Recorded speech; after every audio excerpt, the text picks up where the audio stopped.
రైతులకు 24 గంటల పాటు ఉచితంగా కరెంటు ఇవ్వాలని డిమాండ్ చేస్తూ వైఎస్ఆర్ తెలంగాణ పార్టీ అధ్యక్షురాలు షర్మిల ధర్నాకు దిగారు. జనగామ జిల్లా రఘునాథపల్లి విద్యుత్ సబ్స్టేషన్ ముందు జాతీయ రహదారిపై ఆమె బైఠాయించారు. రాష్ట్రంలో అప్రకటిత విద్యుత్ కోతలను నిరసిస్తూ రైతులు, పార్టీ నాయకులు, కార్యకర్తలతో కలిసి షర్మిల నిరసన చేపట్టారు. రాష్ట్ర వ్యాప్తంగా రైతులకు వెంటనే 24 గంటల పాటు ఉచితంగా కరెంటు ఇవ్వాలని డిమాండ్ చేశారు. జై జవాన్, జై కిసాన్ అంటూ రాష్ట్ర ప్రభుత్వానికి వ్యతిరేకంగా నినాదాలు చేశారు. వైఎస్ షర్మిల చేపట్టిన ధర్నాతో వరంగల్, హైదరాబాద్ జాతీయ రహదారిపై పెద్ద సంఖ్యలో వాహనాలు రోడ్డుపై నిలిచిపోయాయి. దీంతో భారీగా ట్రాఫిక్ జామ్ అయింది. ఈ సందర్భంగా షర్మిల మాట్లాడుతూ వ్యవసాయానికి 24 గంటల కరెంటు ఇస్తున్నామని కేసీఆర్ గోబెల్స్ ప్రచారం చేస్తున్నారని ఆరోపించారు. కరెంటు కోతలు లేకుండా పాలన సాగిస్తున్నామని అసెంబ్లీ సాక్షిగా పచ్చి అబద్ధాలు చెబుతున్నారంటూ ఆమె మండిపడ్డారు. రాష్ట్రంలో వాస్తవ పరిస్థితులేంటో రైతులందరికీ తెలుసునన్నారు.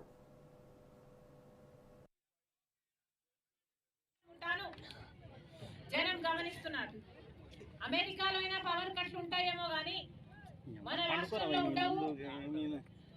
మన రాష్ట్రంలో 24 గంటలు క్షణం కూడా పోకుండా బ్రహ్మాండంగా కరెంట్ ఇస్తున్నాము. ఇక రైతులకైతే 3 ఫేజ్ల కరెంట్ ఇస్తున్నాము, 24 గంటలు ఇస్తున్నాము.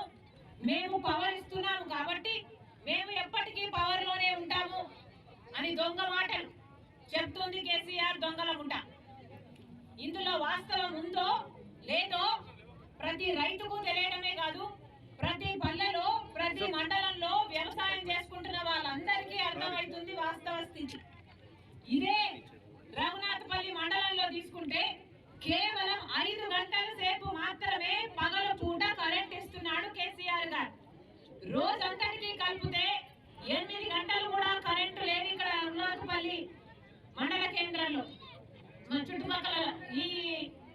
చుట్టుపక్కల ప్రాంతాలలో. అది కూడా ఎప్పుడు ఇస్తారో అర్థం కాకుండా ఉంది. అసలు డిపార్ట్మెంట్ వాళ్ళకే 3 ఫేజ్ కరెంటు ఎప్పుడు వస్తుందో వాళ్ళకు కూడా తెలియని పరిస్థితి ఉంది.